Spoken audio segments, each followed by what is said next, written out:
diputuskan kabarnya oleh Presiden Prabowo yang disampaikan oleh Menteri Keuangan Pak Purbaya bahwa pertama adalah dihapusnya tunggakan iuran BPJS Kesehatan bagi peserta mandiri. Gak usah khawatir, segera diurus ya Besti. November akan dimulai. Jadi meskipun nunggak iuran BPJS-nya bukan berarti tidak mendapatkan pelayanan kesehatan. Catat. Assalamualaikum Besti-Besti, love Indonesia kesayangan si akunya. Jumpa lagi di Viral for Justice dengan hashtag kita, jaminan sosial untuk rakyat. Alhamdulillah wa syukurillah. Jadi aku pernah cerita bagaimana aku memperjuangkan lahirnya undang-undang BPJS itu nggak gampang. Tapi aku tetap berusaha keras meskipun saat itu aku dalam keadaan hamil mengandung anak kembarku. Terima kasih untuk kehadiran Anda semua. Kita telah jalan berpanas-panasan menunjukkan bukti bahwa rakyat Indonesia menginginkan adanya jaminan kesehatan seumur hidup. Betul. Membuktikan bahwa kita membutuhkan jaminan kecelakaan kerja, membutuhkan jaminan hari tua, jaminan pensiun, dan jaminan kematian. Karena ini untuk seluruh rakyat Indonesia. Tidak boleh ada lagi rakyat ditolak dari rumah sakit. Dan Alhamdulillah 28 Oktober 2011 akhirnya Undang-Undang BPJS disahkan di paripurna DPR RI. Dan sejak itulah lahir dijalankannya dua badan penyelenggara, BPJS Kesehatan untuk jaminan kesehatan dan BPJS Ketenagakerjaan untuk jaminan kecelakaan, pensiun, hari tua, dan kematian. Nah Besti, aku akan mulai dengan BPJS Kesehatan dulu ya, karena ada isu penting yang sedang aku suarakan. Sebelumnya, ini aku juga akan spill bahwa beberapa waktu lalu ketika Besti-Besti kita memberikan aspirasinya 17+8 kepada DPR RI, itu kemudian aku minta ditambahkan. Singkat cerita adalah aku minta kita semua dukung untuk Viral for Justice, tolak kenaikan iuran BPJS. Nih ceritanya.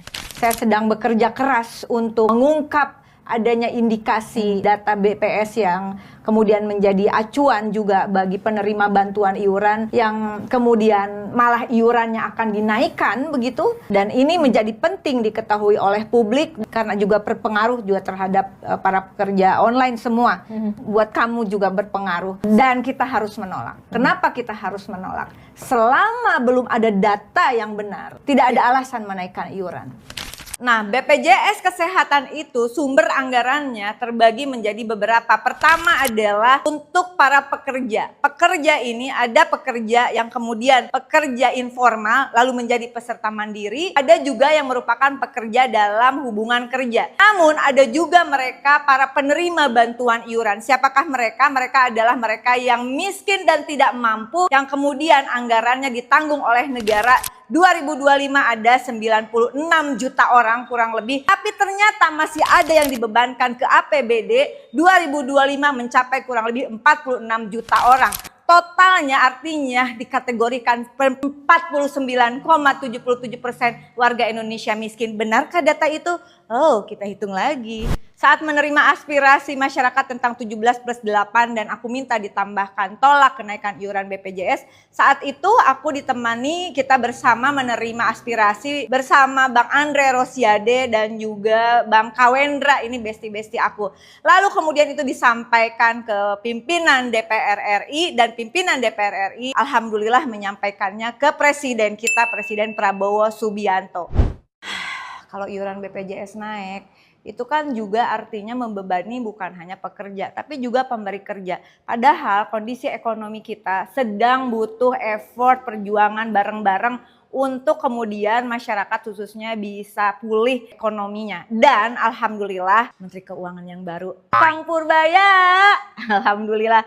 Terima kasih loh Kang Purbaya yang sudah memberikan respon positif. Aku seneng banget dengernya karena aku yakin kebijakan itu juga bukan hanya berdasarkan akal sehat. Akal sehat juga harus memberikan ruang keadilan adanya di sini hati kita dalam memutuskan kebijakan.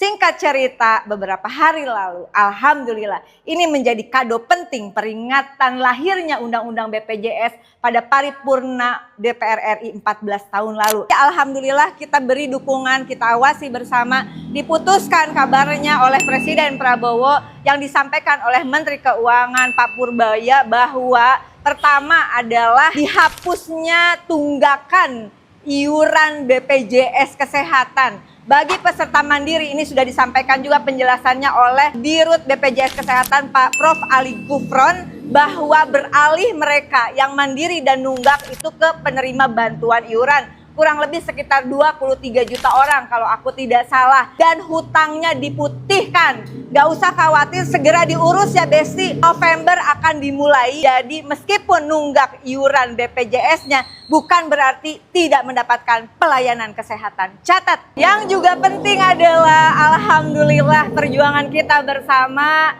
Bang Andre, Bang Kawendra, dan semuanya Komisi 9 DPR RI. Terima kasih untuk perjuangan kita bersama. Telah disampaikan oleh Kang Purbaya bahwa tidak ada kenaikan iuran BPJS sampai kapan? Sampai setidaknya pertumbuhan ekonomi Indonesia mencapai di angka 6%. Kalau belum itu terjadi, maka Menteri Keuangan kita mengatakan jangan utak-atik iuran BPJS. Makasih banget ya Allah, adem banget dengernya. Terima kasih Pak Presiden Prabowo, terima kasih Menteri Keuangan Pak Purbaya. Mudah-mudahan segala kebijakan yang baik terus dilahirkan dan masyarakat Indonesia berikan support, berikan doanya, berikan dukungan untuk semuanya agar jaminan sosial diterima oleh seluruh rakyat Indonesia. Tidak ada kesejahteraan sosial tanpa sistem jaminan sosial yang adil. Berkah, barokah, barakallah semuanya. Pak Prabowo, Pak Purbaya, terima kasih. Dan Komisi 9 DPR RI, besti-bestiku pimpinan DPR RI tentu saja dan seluruh rakyat Indonesia, kita kawal kebijakan ini, tolak kenaikan iuran BPJS, alihkan peserta mandiri yang tidak mampu menjadi penerima bantuan iuran. Juga mereka yang terkena PHK, segera datanya diurus karena mereka sudah tidak lagi dalam ikatan kerja yang iuran kesehatannya ditanggung oleh pemberi kerja. Ini juga berdasarkan undang-undang harus menjadi penerima bantuan iuran. Tetap bersuara, tetap berjuang, never give up Indonesia. Salam sopan Indonesia. Muah.